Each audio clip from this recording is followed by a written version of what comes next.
Oh, my life.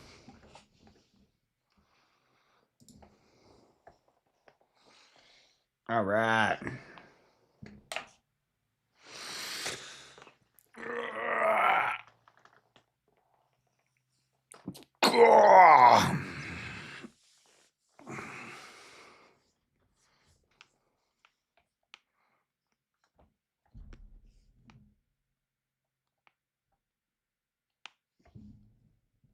All right. Sorry, I'm listening to something. Let's turn this off. That's not even the motherboard I got.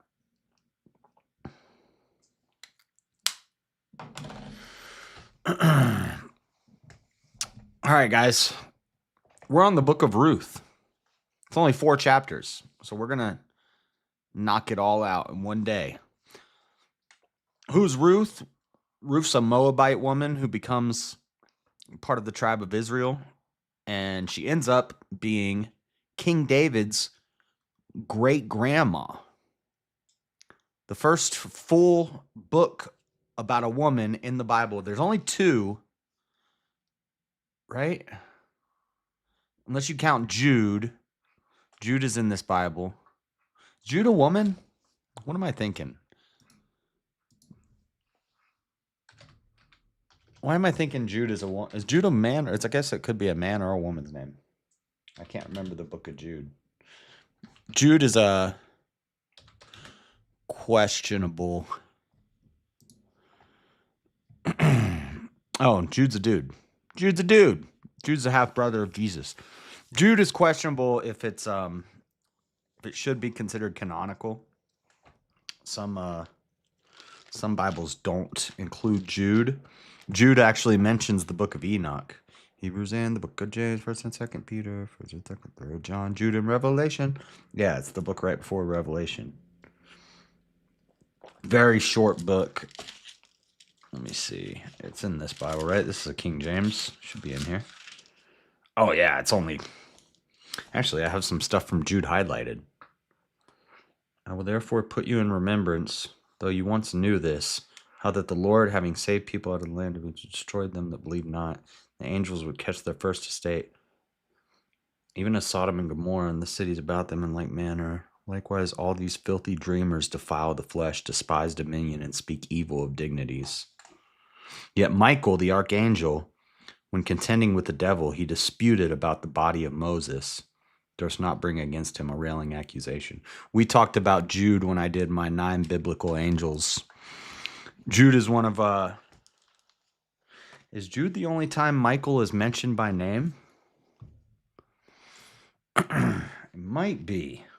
And this way, and I think it mentions the book of Enoch. Yeah, it mentions it right here. In Enoch, the 7th from Adam, prophesied of these, saying, Behold, the Lord cometh with 10,000s of his saints. So that's a direct reference to the book of Enoch, which is why people will say Enoch's not canonical, but it's in some denominations or some churches versions of the Bible. And then some people would say the first book of Enoch is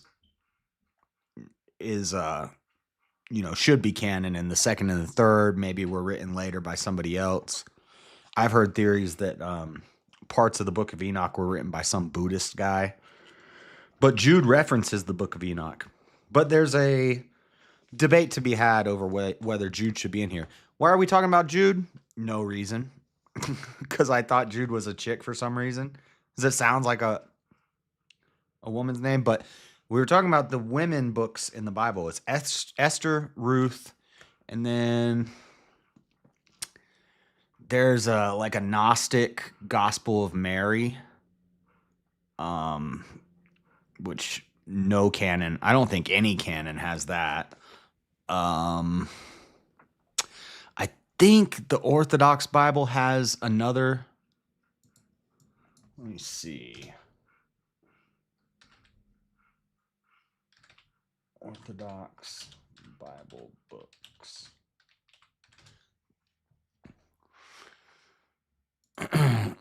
So there's Ruth.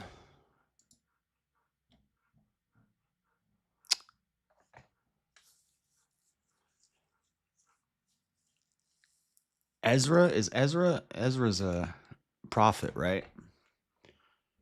I think we did a whole Ezra in the Bible. Yeah, he's a guy. Yeah. Is he a minor prophet? Some people get mad when you say minor prophet. Shut up. Important Jewish scribe and priest. Is Ezra considered one of the minor I don't think so. There's two Ezras in the Orthodox Bible. I think the King James only Ezra, Nehemiah. Yeah, they.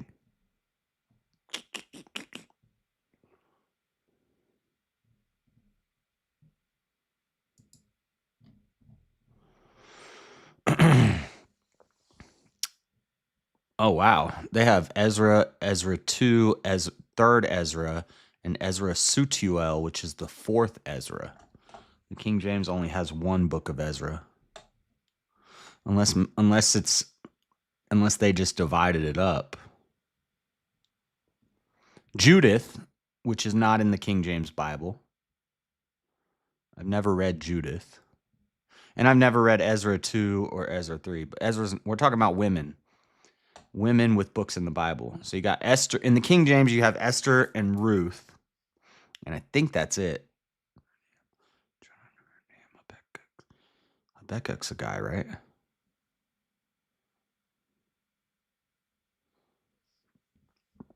Malachi. Josephon? Yeah.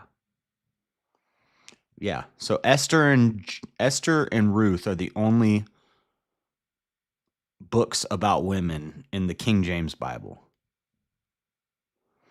And then Orthodox has Judith. The Orthodox Bible. I think the Bible with the most books is the Ethiopian. Oh yeah, Ethiopian Orthodox monk. Orthodox Tewahedo Biblical Canon. So, why is it so dark in here? It's sunny outside. It should be brighter in here. But anyway, so we're going to read through all of Ruth today.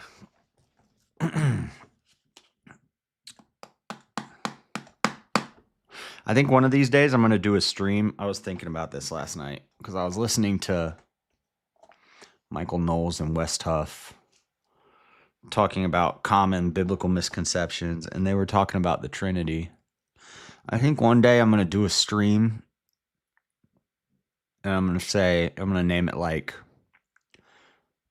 Convince Me of the Trinity or something like that.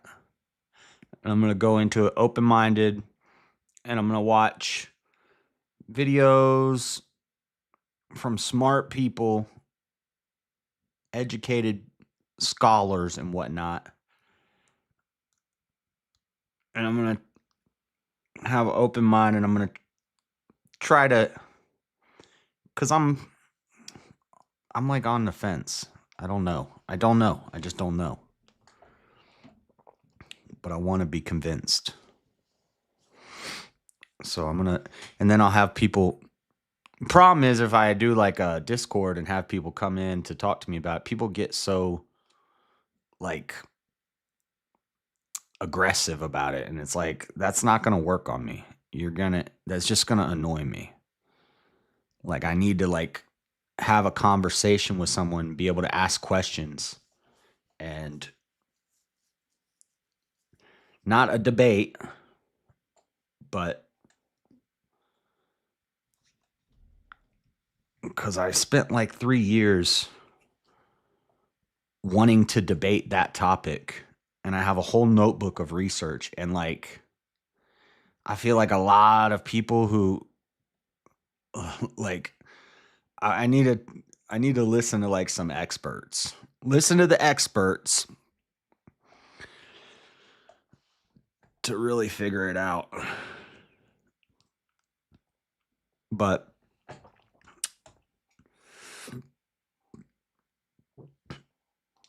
But yeah, just some thoughts.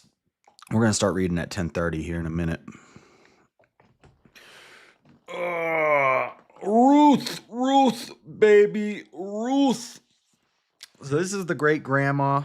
Let's look at when this was written, since we're starting a new book. When this was written and who it was written by. LOL, Joshua Smith. Yes, it sounds more formal. The Book of Ruth. Author. I'm guessing it's probably going to be Samuel, is my guess. The Book of Ruth's author is traditionally attributed to the prophet Samuel. However, the book itself does not explicitly name its author. That's what I figured. Some scholars propose alternate authors, including Nathan, someone from northern Israel, or even a female author. We'll have to look at the style of writing. But granted, it's translated, so we're not going to really be able to pick up the... You'd have to have studied Greek and Hebrew to be able to read the Septuagint in Greek, to be able to compare and contrast that with the Hebrew Masoretic text and find the original manuscripts and know Hebrew, and to be able to really pick up the, is it feminine language, to know. But if some scholars are saying it was possibly a female author, I feel like I can tell the difference between a woman's writing and a man's writing, is what I'm saying. Like, who's J.K. Rowling, Harry Potter? She used the name J.K. Rowling so that people wouldn't know she was a woman, so that it would be more appealing to boys. Because magic and fantasy and wizards and stuff, usually chicks aren't super into that stuff. I guess maybe now they are, but they didn't used to be when those books were coming out. But boys were into like trolls and wizards and stuff like that, and girls were like, that's lame. But girls liked the books because it was written by a woman, and boys didn't know it was written by a woman at first, so they would read it. But I could just tell by the style of writing. Some scholars like Murray Go suggest Nathan may have been the author. Moshe Winfield proposes the book may have been composed in northern Israel in 9th century BCE. Some scholars speculate the author may have been a woman, given the book's sensitivity to women's issues. That's a good point. Most men at this time, how they handled the women back then. This book is extra sensitive to the ladies. Seems like that's a telltale sign that it was written by a woman. But would it be... Well, I guess if we found the manuscripts way later. When did we find the first manuscripts? We're saying estimated 9th century BC. That's old. That's an old manuscript. When's the earliest manuscript? Jewish tradition and the Talmud ascribe authorship of both the Book of Ruth and Judges to Samuel. The book's mention of King David and his genealogy suggests it was likely written after his reign. So it's written after the life of Ruth. So most likely not written by Ruth, but Samuel is pre-David. If it was written after King David's reign, who would have written it? Could David have written it? Or Solomon? Solomon was David's dad, right? King Solomon, King David.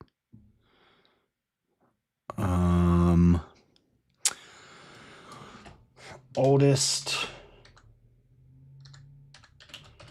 Book of Ruth manuscript.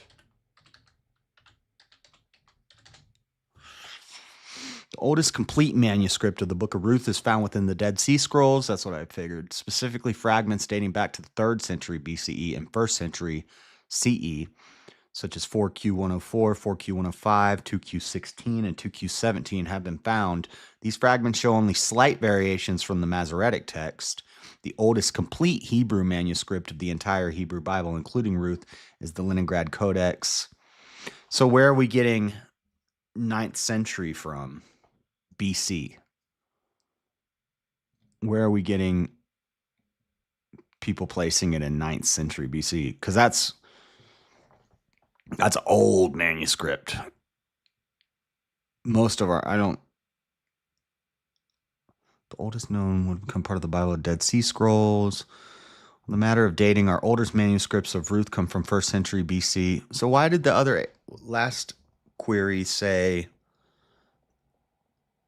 some Talmudic? Okay, so that could explain it. That's the Talmudic rabbis or whatever they were called back then placed it at 9th century BCE, but I don't know if you can trust those guys. You know what I'm saying?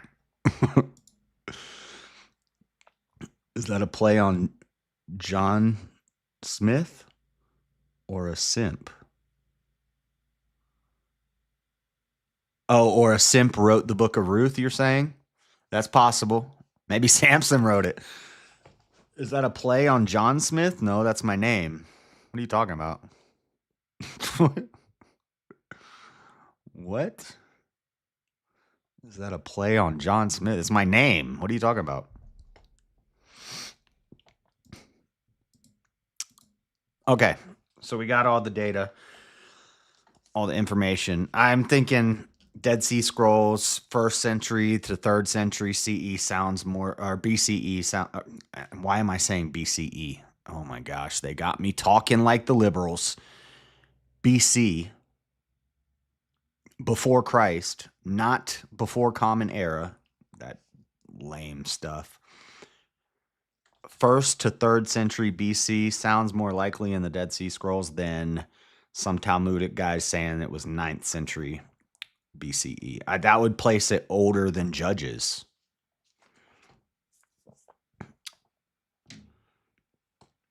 Doesn't mean that it didn't take place before that time. It's just the oldest complete manuscript that we found. Now, it could have been written in 9th century BC, but we don't have any of those manuscripts because finding papyrus from 3,000 years ago or whatever medium they were scribing on, 3,000 years old, not likely that you would find something like that. It's crazy that we have stuff from 2,000 years ago. But anyway, all right, the book of Ruth, chapter 1. Now it came to pass in the days when the judges ruled that there was a famine in the land, and a certain man of Bethlehem, Judah, went to sojourn in the country of Moab, he and his wife and his 2 sons. And the name of the man was Elimelech, and the name of his wife Naomi, and the name of his 2 sons Mahlon and Chilion, Ephrathites of Bethlehem, Judah, and they came into the country of Moab and continued there. And Elimelech, Naomi's husband, died, and she was left and her 2 sons. And they took them wives of the women of Moab. The name of the one was Orpah, and the name of the other Ruth. And they dwelled there about 10 years. And Mahlon and Chilion died also, both of them. And the woman was left of her 2 sons and her husband. So the woman is all that's left, Naomi. Then she arose with her daughters-in-law, that she might return from the country of Moab. So it's Naomi, Ruth, and Orpah are all that's left. All the men died in the famine. Then she arose with her daughter-in-law, that she might return from the country of Moab. And Ruth is a Moabite, by the way. Hence the Moab. We have a Moab here in Utah. We also have a Zion here in Utah. The Mormons say that basically America is like the Holy Land. Anyway.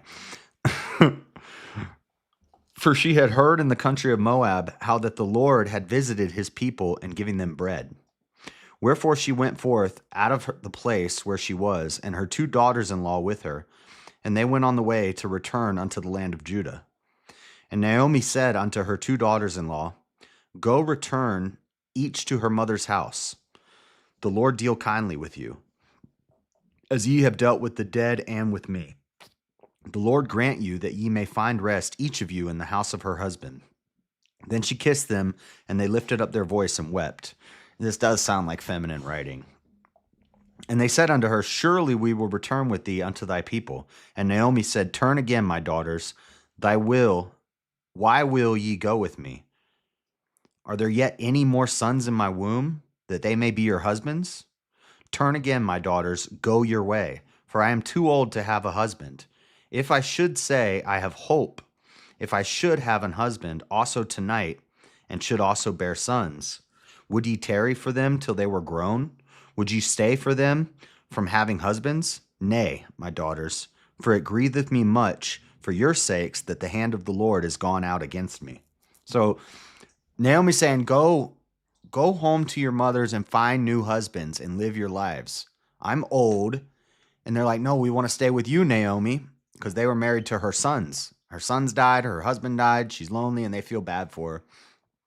And they're like, we want to stay with you, Naomi. And she's like, what do you think? I'm going to get pregnant and have a kid? What, are you going to hang out with me for, I was about to say 18 years so you can marry my sons, but back then it wasn't no 18 years, but but what are you going to wait 12 years till my boys are mature?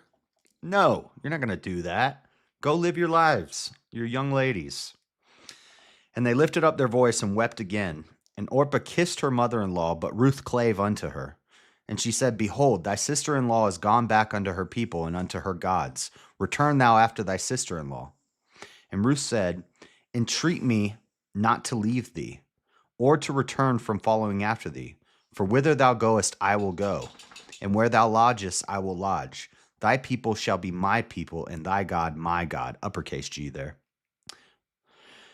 Some foreshadowing. Where thou diest will I die, and there will I be buried. The Lord do so to me, and more also, if aught but death part thee and me. When she saw that she was steadfastly minded to go with her, then she left speaking unto her. So they two went until they came to Bethlehem. And it came to pass, when they were come to Bethlehem, that all the city was moved about them. And they said, is this Naomi? And she said unto them, call me not Naomi, call me Mara, for the Almighty hath dealt very bitterly with me. Mara 8. Mara means bitter. Usually when it says, call me Mara, for the Almighty have dealt very bitterly with me, the definition of the word, of the name, of the place, or the person is in the next line. So I didn't have to actually look at that note there. Call me Mara, for the Almighty have dealt very bitterly with me. Mara means bitter. I went out full, and the Lord hath brought me home again empty. Why then call ye me Naomi, seeing the Lord hath testified against me, and the Almighty hath afflicted me? So Naomi returned, and Ruth the Moabitess, her daughter-in-law, with her, which returned out of the country of Moab, and they came to Bethlehem in the beginning of barley harvest. Chapter 2. There's only 4 chapters here, so this is going to be a short one. And Naomi had a kinsman of her husband's, a mighty man of wealth, of the family of Elimelech, and his name was Boaz. Do we know we met Boaz before, or is this a different Boaz? And Ruth the Moabitess said unto Naomi, let me now go to the field and glean ears of corn after him in whose sight I shall find grace. And she said unto her, go, my daughter. So wait. A kinsman of her husband's, a mighty man. So Ruth got the hots for Boaz. So she's gonna go work in the field to catch his eye.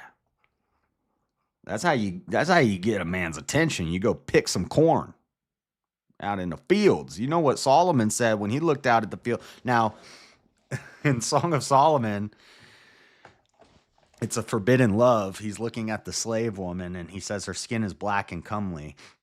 That's because dark skin was a sign that you worked out in the fields a lot. Usually it was not. In the old days, dark skin on a woman was not an attractive trait. Men were fair-skinned women were more desirable because it showed that they came from a good family, they were raised indoors, they didn't have to work the fields, so they had fair skin. Light fair skin was an attractive trait in the old days. Now guys want like spray tanned Kim Kardashian looking super tan ladies. But that used to be a negative trait because it meant you were like a field worker when you had black and comely skin, as Solomon puts it in Song of Solomon. If Solomon wrote Song of Solomon, which we don't actually know that. And she went and came and gleaned in the field after the reapers, and her hap was to light on a part of the field belonging unto Boaz, who was of the kindred of Elimelech. And behold, Boaz came from Bethlehem and said unto the reapers, The Lord be with you. And they answered him, The Lord bless thee.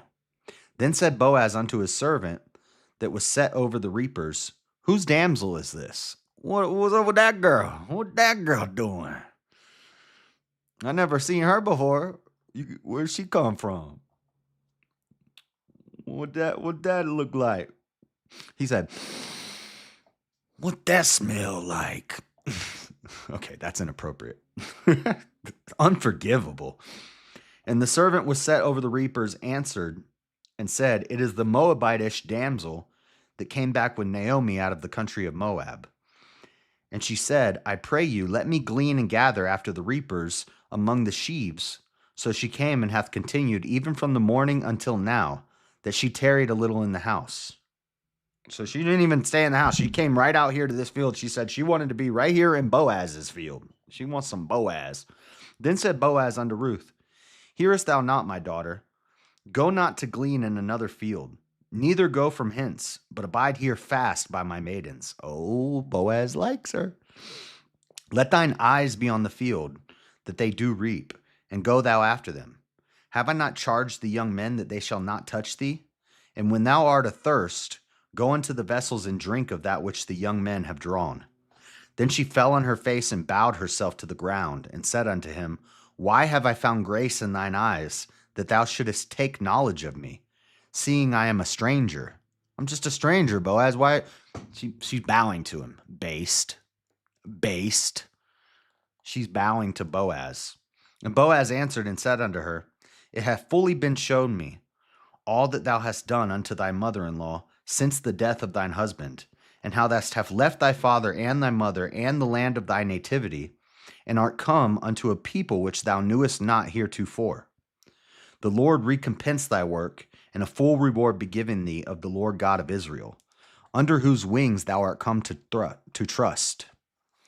Then she said, Let me find favor in thy sight, my Lord, for that thou hast comforted me, and for that thou hast spoken friend.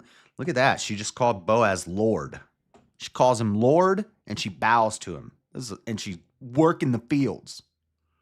This is a dang Proverbs 31 woman right here. This is a real woman. That thou hast spoken friendly unto thine handmaid. And she's not working. She didn't go to college and get a job as a psychiatrist. No. She's working. She found the man she wants, and she's working his field. Let's get it.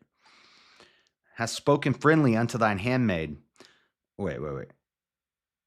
That thou hast comforted me, and for that thou hast spoken friendly unto thine handmaid, though I be not like unto one of thine handmaidens. And Boaz said, and that's why Boaz likes you, because you're exotic. And Boaz said unto her, At mealtime come thou hither, and eat of the bread, and dip thy morsel in the vinegar. Oh, Boaz is simping. And she sat beside the reapers, and he reached her parched corn. And she did eat, and was sufficed, and left. And when she was risen up to glean, Boaz commanded his young men, saying, Let her glean even among the sheaves, and reproach her not. And let fall also some of the handfuls of purpose for her, and leave them, that she may glean them, and rebuke her not. So he's saying, make sure she has some food. Drop a few things and leave them there for her.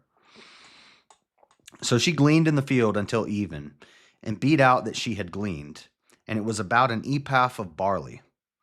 And she took it up and went into the city, and her mother-in-law saw what she had gleaned, and she brought forth and gave to her that she had reserved after she was sufficed. And her mother-in-law said unto her, Where hast thou gleaned today? And where wroughtest thou?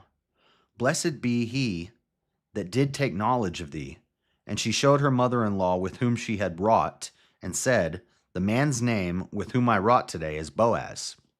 And Naomi said unto her daughter-in-law, Blessed be he of the Lord, who hath not left off his kindness to the living and to the dead.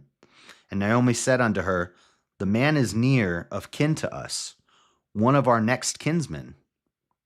And Ruth the Moabitess said, He said unto me also, Thou shalt keep fast by my young men until they have ended all my harvest. I think she's going to end up getting with Boaz, unless she's going to get with one of the young men. And Naomi said unto Ruth, her daughter-in-law, It is good, my daughter, that thou go out with his maidens, that they meet thee not in any other field. So she kept fast by the maidens of Boaz to glean unto the end of barley harvest and of wheat harvest, and dwelt with her mother-in-law. Chapter 3. Good morning, Chut. All right. Then Naomi, her mother-in-law, said unto her, My daughter, shall I not seek rest for thee, that it may be well with thee? And now is not Boaz of our kindred, with whose maidens thou wast? Behold, he winnoweth barley tonight in the threshing floor. Wash thyself, therefore, and anoint thee, and put thy raiment upon thee, and get thee down to the floor, but make not thyself known unto the man, until he shall have done eating and drinking. And it shall be when he lieth down, that thou shalt mark the place where he shall lie, and thou shalt go in and uncover his feet, and lay thee down, and he will tell thee what thou shalt do. Oh, he's going to tell you what to do, Ruth. You got this. Mama's saying, get dressed up, get dolled up, put on your nice dress, take a bath, wait till he's nice and full, eating, drinking, and then creep your way into the house and lay down on his feet. And make sure you look pretty. Boaz about to go in unto her. And she said unto her, All that thou sayest unto me I will do. And she went down unto the floor and did according to all that her mother-in-law bade her. And when Boaz had eaten and drunk, and his heart was merry, he went to lie down at the end of the heap of corn. And she came softly and uncovered his feet and laid her down. And it came to pass at midnight that the man was afraid and turned himself. And behold, a woman lay at his feet. Based. Dude, why doesn't this ever happen to me? Dude, I wish some exotic woman would just show up in my front yard and I'd be like, hey, mow the lawn and hang out and just keep working around here for a while and I'll keep you safe and I'll feed you and take care of you. And then one night after I'm full, had a couple beers, lay down to sleep, have a nightmare, wake up in the middle of the night, and there's a beautiful woman laying on my feet. Why doesn't this ever happen to me? What's up, God? Dang. And it came to pass at midnight that the man was afraid and turned himself, and behold, a woman lay at his feet, based. And he said, Who art thou? And she answered, I am Ruth, thine handmaid. Spread therefore thy skirt over thine handmaid, for thou art a near kinsman. And he said, Blessed be thou of the Lord, my daughter, for thou hast showed more kindness in the latter end than at the beginning, inasmuch as thou followest not young men, whether poor or rich. Yeah, she had her eye on you, but I think I could be wrong about this. Oh no, I'm not wrong about this. Yeah, she had her eyes on Boaz the moment she saw him. And he had his eyes on her the moment he saw her. But he's saying, thank you for not chasing after these young boys in the field, Ruth. You seem based. And she is. And now, my daughter, fear not. I will do to thee all that thou requirest. For all the city of my people doth know that thou art a virtuous woman. And now it is true that I am thy near kinsman. Howbeit, there is a kinsman nearer than I. Tarry this night, and it shall be in the morning, that if he will perform unto thee the part of a kinsman well, let him do the kinsman's part. But if he will not do the part of a kinsman to thee, then I will do the part of a kinsman to thee, as the Lord liveth. Lie down until the morning. What is the part of a kinsman? What does that mean?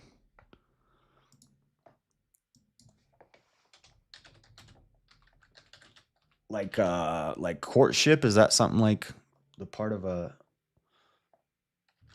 of a kinsman. Book of Ruth. In the book, a kinsman redeemer is a male relative who has a responsibility to help a relative in need, particularly by marrying a widow and ensuring the preservation of her deceased husband's lineage and land. In the story, Boaz fulfills this role for demonstrating how I don't want to spoil it. Okay. So he's saying there's somebody in this village that's a closer kinsman to you. So hang out here. If he wants to be what Google calls the kinsman redeemer, what the King James Version calls doing the part of the kinsman. If he does the part of the kinsman, then you can go with him. But if he doesn't, I'll be the kinsman. I'll do the part of the kinsman. I'll be the kinsman redeemer. So basically, Boaz just said, let's see if this other dude likes you. If not, you're mine. Lie down until the morning. And she lay at his feet until the morning. Dude, this chick is awesome. This chick is awesome. The first time she meets him, she bows to him and calls him Lord. Then she like gets all dressed up and there's no dating. There's no dating. She wants him. She sneaks in his house while he's asleep and just sleeps on his feet. And then he says, okay, it's time for bed, Ruth. And she goes to sleep at his feet. What happened? Where are these women at? Where do I get one of these? Dang. Boaz's type and figure of Jesus, our kinsman redeemer. Oh, interesting. And if there's another man that claims Ruth, then he'll step back. But if no other family comes to claim her, Boaz will claim her. Based. So see, Boaz is a good dude. Like Boaz knows he could just go in unto her right now. But he's a good man. He's a good man. He's like, well, hold on. There's somebody who's a closer kinsman. Let's see if he wants to do the job. Because Ruth lost her husband, remember. Ruth lost her husband. And she lay at his feet until the morning, and she rose up before one could know another. So see, they didn't get it on. And he said, let it not be known that a woman came into the floor. Also he said, bring the veil that thou hast upon thee, and hold it. And when she held it, he measured 6 measures of barley, and laid it on her. And she went into the city. And when she came to her mother-in-law, she said, who art thou, my daughter? And she told her all that the man had done to her. And she said, these 6 measures of barley gave me he. For he said unto me, go not empty unto thy mother-in-law. Dude, he's hooking him up with gifts. Then she said, she did work in his fields for a while, for like a whole season. Don't say go in unto her. That's what they call it. What the heck? He's a decent man, but eventually he's gonna go in unto her, you know? Then she said, sit still, my daughter, until thou know how the matter will fall. For the man will not be in rest until he have finished the thing this day. What thing? Chapter 4. This is the last chapter. This is a very short book. We're almost done. We're keeping the stories about the ladies nice and short. I like it. But this is a nice story. I like this. Dude, Ruth is awesome. Then went Boaz up to the gate and sat him down there. And behold, the kinsman of whom Boaz spake came by, unto whom he said, ho, such a one, turn aside, sit down here. And he turned aside and sat down. And he took 10 men of the elders of the city and said, sit ye down here. And they sat down. And he said unto the kinsman, Naomi, that is come again out of the country of Moab, selleth a parcel of land, which was our brother Elimelech's. And I thought to advertise thee, saying, buy it before the inhabitants and before the elders of my people. If thou wilt redeem it, redeem it. If thou wilt redeem it, redeem it. But if thou wilt not redeem it, then tell me that I may know. For there is none to redeem it beside thee, and I am after thee. And he said, I will redeem it. Uh-oh. And then said Boaz, what day thou buyest the field of the hand of Naomi, Thou must buy it also of Ruth the Moabitess, the wife of the dead, to raise up the name of the dead upon his inheritance. And the kinsman said, I cannot redeem it for myself, lest I mar my own inheritance. Redeem thou my right to thyself, for I cannot redeem it. So wait. So he tells this guy, hey, Naomi's got some land for sale. And I'm second in line to take that land, but you're first in line. You want the land? And the guy says, yeah, I want the land. I'm going to buy that land. And he says, okay, but you also got to take Ruth with the land so that you can raise up the lineage of the husband of Ruth who died on the land, his land. You need to raise up that family on his land for his inheritance. He said, whoa. I just wanted some property. I don't want Ruth with it. So the guy said, I don't want a wife because I already have a lineage, aka a wife. Oh, is that it? The kinsman said, I cannot redeem it for myself, lest I mar mine own inheritance. That makes sense. Either way, he wanted the land, but he didn't want Ruth with it. So yeah, mar my own inheritance means he already has.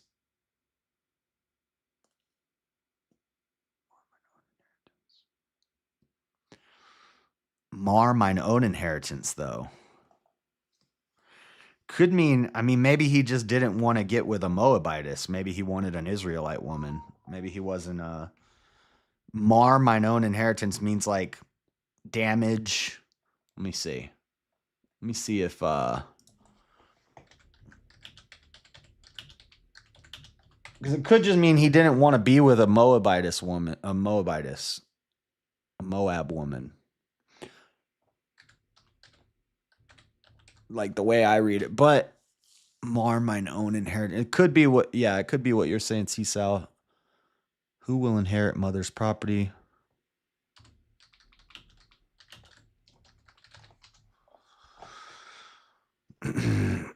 For 6, close relative, kinsman, redeemer says, I cannot redeem it for myself, lest I mar mine own inheritance. This means he couldn't redeem the land and property because he didn't want to jeopardize his own inheritance and family line by taking on the financial burden and potential complications of marrying Ruth and having children.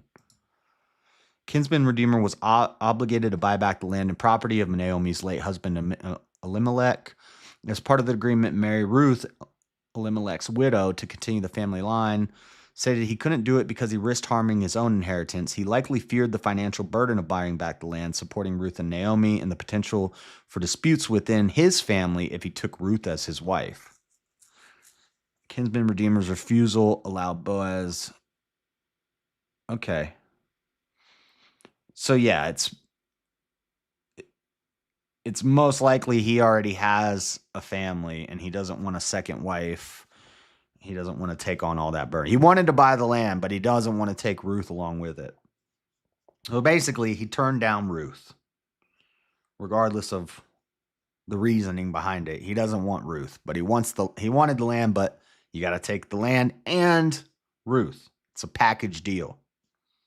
Which he's crazy. He must already have a wife because you ain't gonna pass up Ruth. Ruth based. You know? And she's exotic. Dang Moabitess. See, so have you ever had Mexican Coke? It's life-changing. I've heard that. He didn't want to take away inheritance from his current family. Josh, are you studying? We're reading the book of Ruth. I think Ruth is actually a picture of the Gentiles saved by Christ. That's interesting.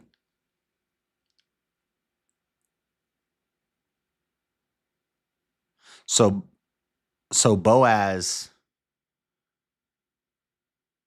is the bridegroom, which represents Christ.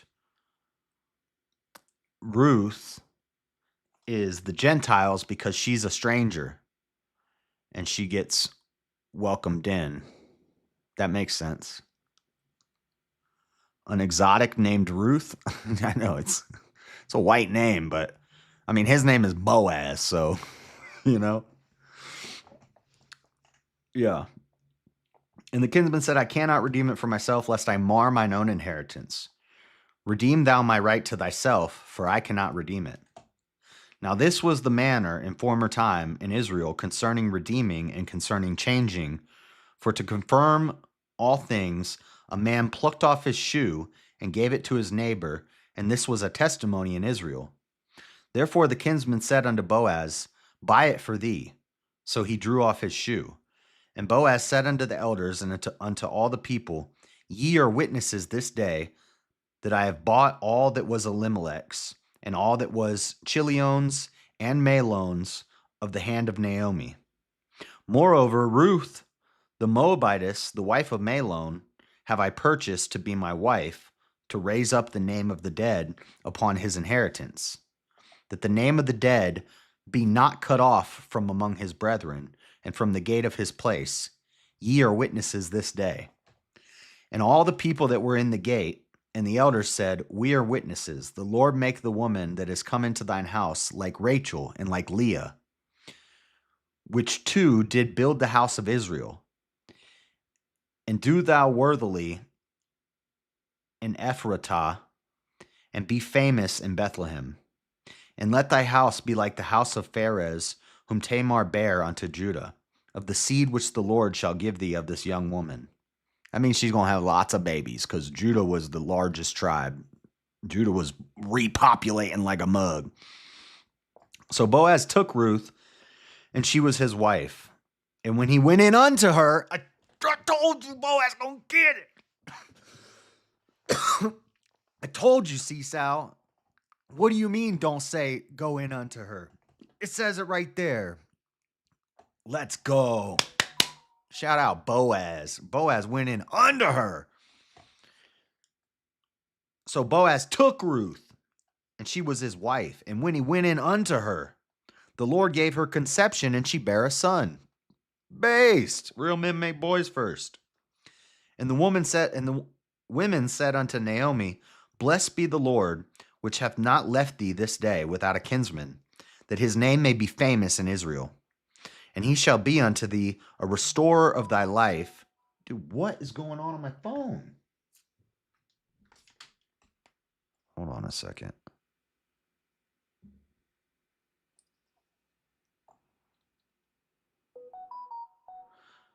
Oh my gosh, I've got it's Daddy Jub blowing up my phone. Hold up.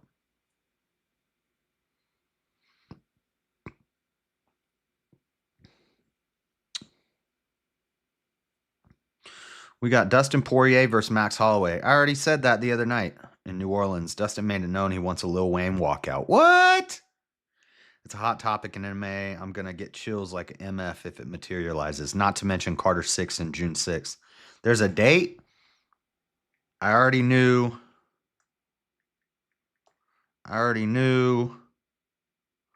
about Poirier, Holloway, 3, like a week ago. We were talking about it Saturday. On the stream Saturday. I've been waiting for Carter 6 for a long time.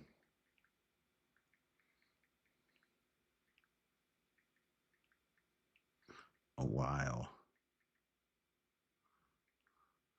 Didn't know there was a date set.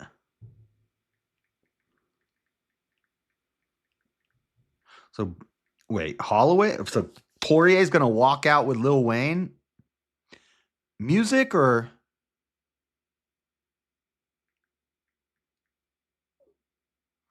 You mean he's going to walk out to Wayne music? Or with Wheezy?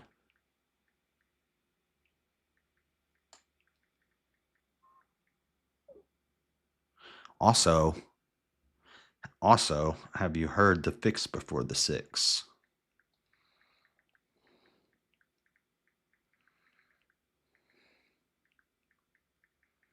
Because that's been out for like 6 months. I bet you he doesn't even know about that.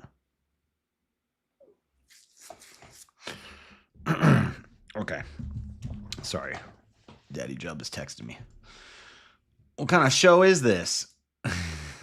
It's a Bible show. We keep it a hundo. He went in under her. That's biblical, man. You can't call your little brother daddy. That's his name. He goes by Daddy Jub. I don't know why. I don't know what it means. You know, these kids nowadays, they be coming up with weird names. The Bible's full of the sexuals. Oh, yeah. Oh, Ruth gonna have the cess. And the first time she conceived a boy, she gave her conception and bare a son. Kinsman this day hath not left thee this day without a kinsman, that his name may be famous in Israel. And he shall be unto thee a restorer of thy life, and a nourisher of thine old age. For thy daughter-in-law, which loveth thee, is better to thee than 7 sons hath borne him. Based.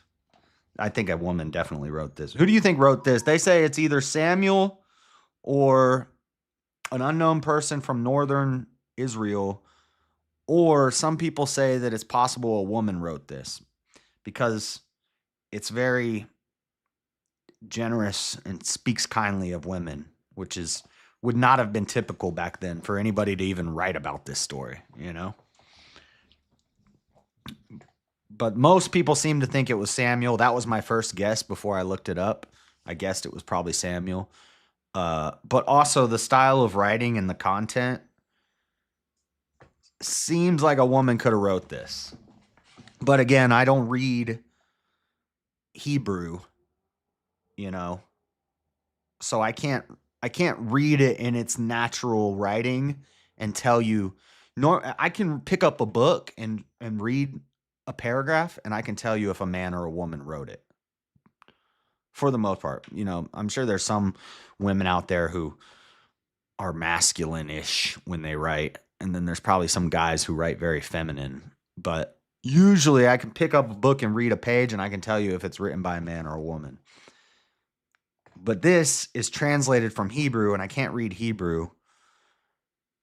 So, but it does, I'm trying to compare it in my head to other writings of Samuel.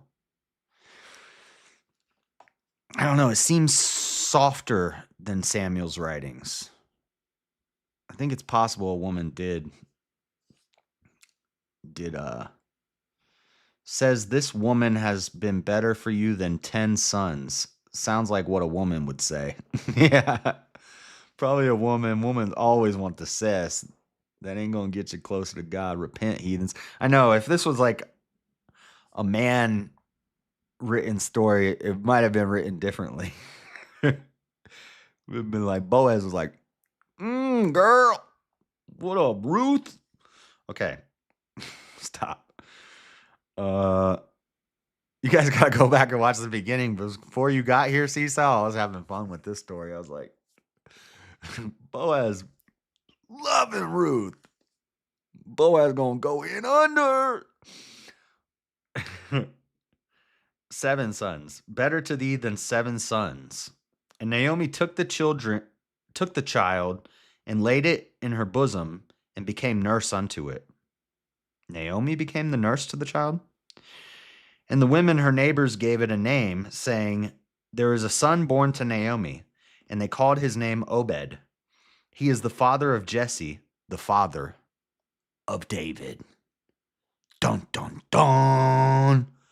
Ruth is the great-grandma of King David, meaning Ruth is the great-great-great-great-great-great-great-great-great-great-grandma of Jesus.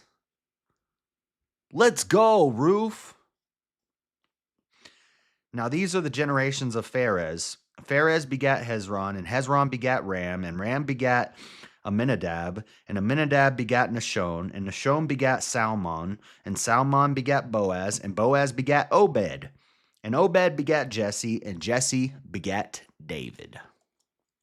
See, now we go more back to the patriarchy there. That's the lineage of the men, which again, I always say this, I don't know when Judaism became a matrilineal thing where Judaism is passed down by the mother, because in all of the Old Testament, rarely is a mother or a woman ever even mentioned, except for in Ruth. But even in Ruth, we just got a patrilineage family line of the fathers. The generations are Pharez to Hezron to Aminadab to Nahshon to Salmon to Boaz to Jesse to David. Doesn't even mention any of those guys' wives. Doesn't mention any of the mothers. It always mentions, if you go to any of the begats in the Old Testament, it's always the male lineage. It's always, the lineage is always father, father, father, father, father. And rarely do they ever mention so and so, the name of the wife or the name of the mother. Occasionally they do if it's an important character that plays a role, but for the most part, they never mention the mother. So I don't know when Judaism switched to being based on the blood of the mother is how you pass on Jewish heritage, but whatever. Some like second temple or something. I don't know when that history came about. Jesse begat David. The end. We just got the family line of David. And we're going to the book of Samuel next. And this is where we get Saul, we get the story of Saul, and then we get David and Goliath.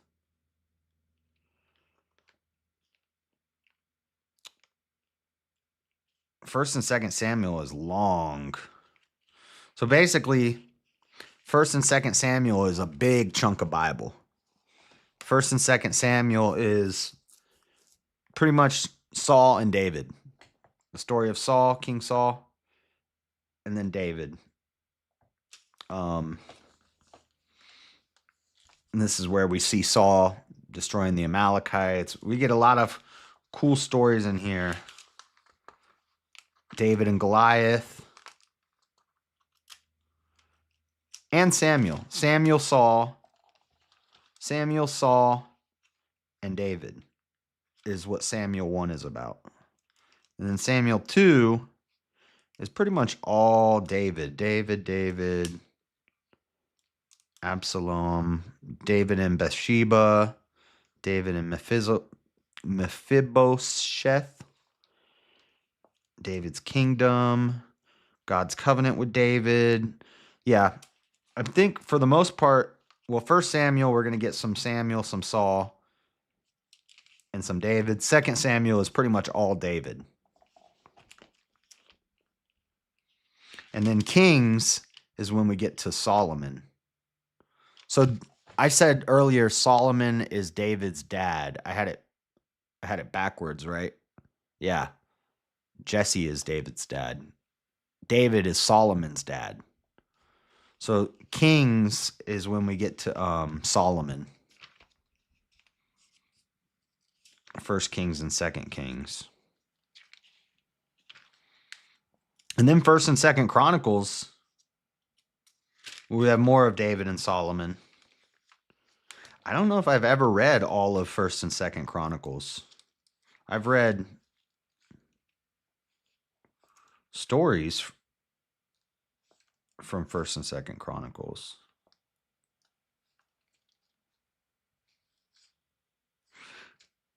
Yeah, I've read Kings, First and Second Kings, and I've read First and Second Samuel. So far,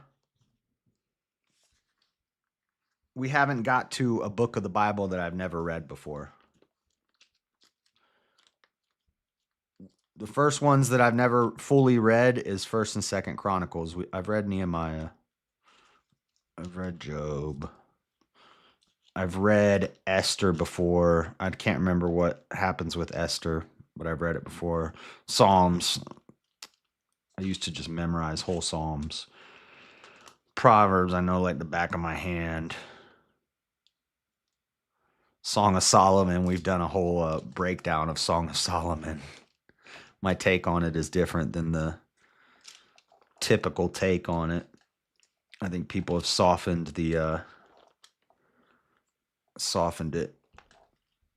So First and Second Chronicles,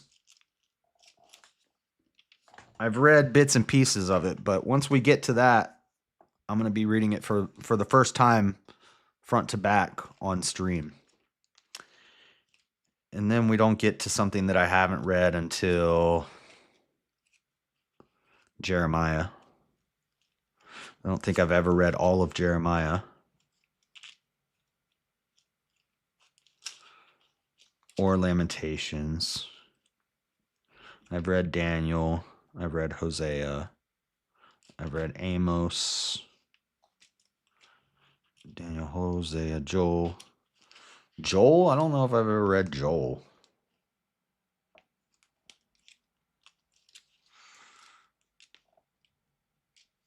Is Joel even in here? Daniel, Hosea, Joel. Yeah.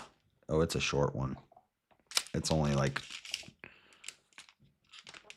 Maybe I have read it before because it's so short. I probably did read it before, actually. Amos I've read. And then some of these minor prophets I haven't read. I don't think I've ever read Malachi. Habakkuk, Zephaniah, Haggai, Zechariah. All this chunk right here.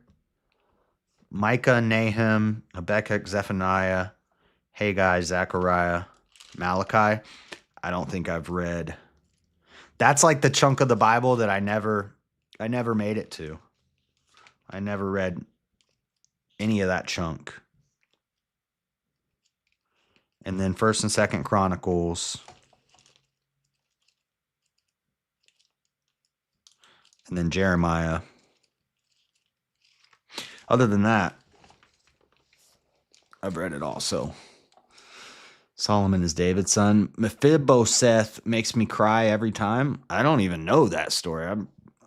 Maybe I've heard it before, but I don't even know that story. But tomorrow we will begin Samuel, 1st and 2nd Samuel. And that's a long haul. Ruth was quick. One day we knocked out Ruth. Short stream. Means I get to get some good sleep today.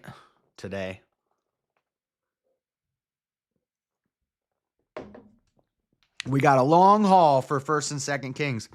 A lot of cool, 1st and 2nd Samuel, 1st and 2nd Kings, 1st and 2nd Chronicles. That's like a whole chunk of Bible right there. And a lot of cool stories in Samuel and Kings, but there's also some parts that kind of drag, especially once we get to Kings. A lot of begats in Kings, a lot of like 3 pages of just lineages and stuff. But I'm pretty excited for when we get to Chronicles because I've never read all of 1st and 2nd Chronicles, so that'll be cool. Which episode or week did you read the Black People Bible? It should be it was when we were doing Judges last week. Not the last Judges episode, but the second to last one. How did you hear about that?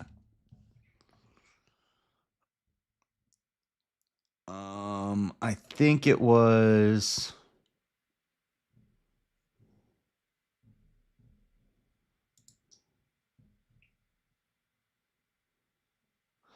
I think it was when we did Judges 9 to 13. Actually, no. Because that's only an hour long. I think it was when we did Judges 6 to 8. So find the one that says Judges 6 through 8. Let me see. Carl's Jr.'s new snack stash was made for Munchie Madness. Because that's 3 hours long. Good old-fashioned tongue lashing for is... I'm reading the Talmud manga. Yeah. Make any carved objects or things that look like what is in heaven or below. And don't bow down to these things like they are anything heavy. Not ever. You shouldn't diss the Almighty's name. Using it in cuss words or rapping with one another, it ain't cool. And payback's a monster. After you've worked 6 days, give the 7th day to the Almighty. The Almighty made the heavens and the earth in 6 days. He rested on the seventh day and blessed it as right on. Blessed it as right on. You shouldn't be talking nothing. You shouldn't be taking nothing from your homeboys. You shouldn't be taking nothing from your homeboys. For sure. Give honor to your mom and dad, and you'll live a long time. Don't waste nobody. This is the 10 Commandments and the black 10 Commandments. Yeah, it's payback's a monster. Yeah, don't waste nobody. Is instead of thou shalt not murder, it just said don't waste nobody. And then instead of thou shalt not steal, it said you shouldn't be taking nothing from your homeboys. And then it said don't waste nobody. That was so funny. That was in. So the title of the stream is Judges 6-8, Gideon and Jotham. I streamed for 3 hours that day, and I only read 2 chapters because I ended up arguing with the chat for a while, and then I ended up reading about the Talmud manga, and then I ended up reading about the Black Bible. But yeah, it's 12 days ago. It's Judges 6-8, Gideon and Jotham. It was so funny. We listened to it. There's like recordings of it. We looked at the Talmud comic book. They have a Talmud comic book. Walk out. I probably would stay. At least a year later. Hold on. We're about to read a little bit of the Urban Bible in a second. I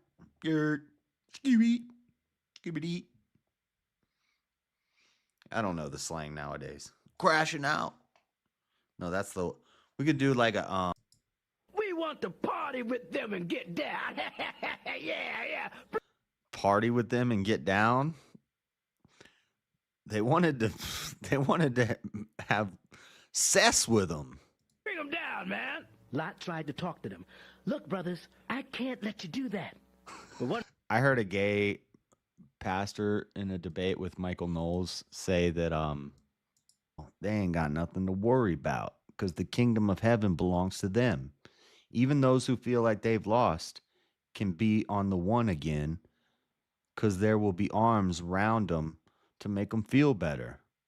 And you know those brothers who seem weak and on the bottom of the tadpole? The world is theirs. No kidding. And those folks who always do right got a kind word to say, a good deed or two to do.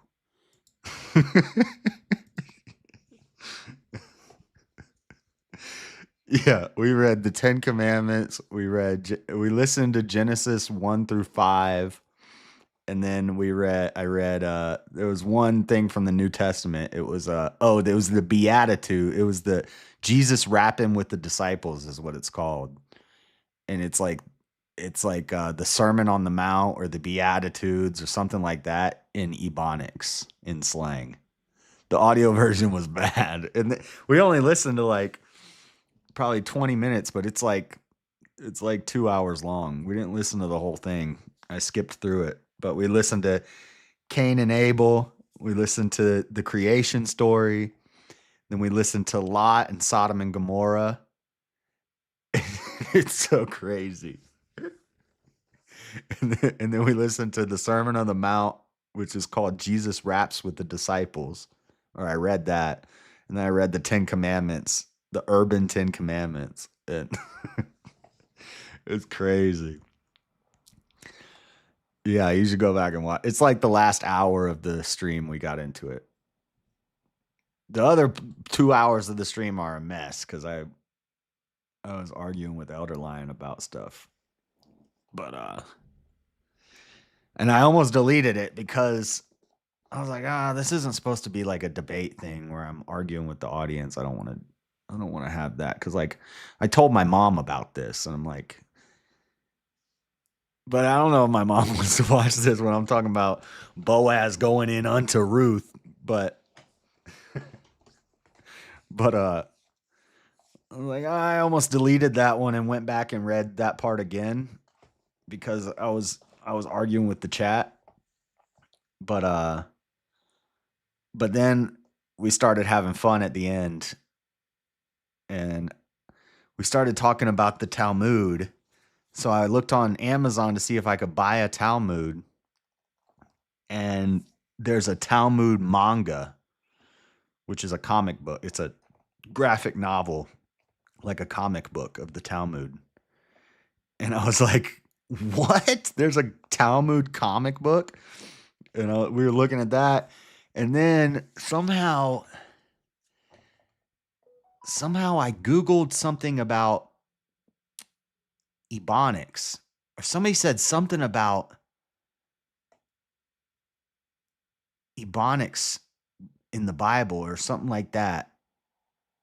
And so I started like saying, well, this is how the Bible would sound if it was in Ebonics. I'd be like, yo, in the beginning, God created the heavens and the earth.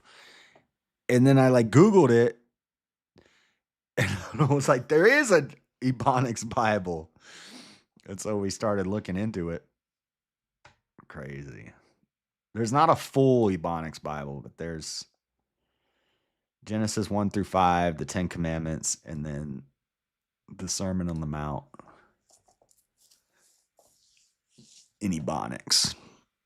Manga, Manga. It's like a comic book or a graphic novel. You ever heard of a graphic novel? Just a comic book. It's a comic book. It's pictures. Like if you ever go to Walmart and you go to the kids book section, there's always like the Action Bible, and it's like the Bible in comic book form for kids. This is the Talmud in comic book form with drawings and word bubbles. And we were talking about all the crazy stuff in the Talmud. I was like, I don't want to see that in comic book form.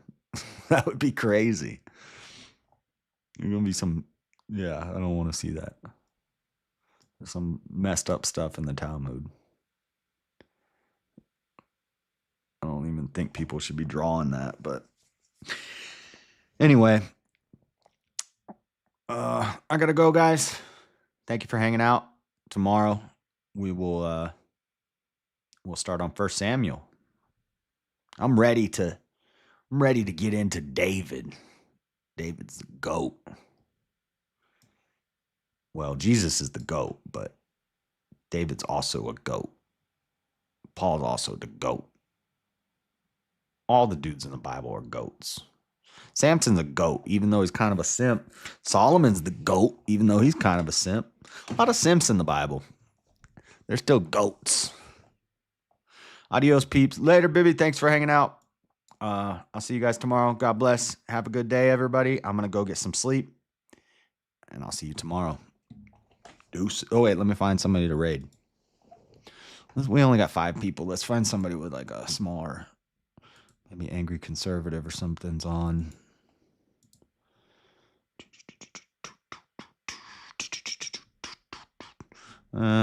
Nope. Nobody's on.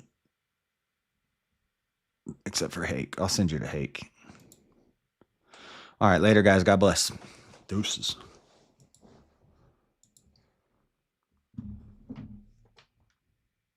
Where's my thumbnail picture?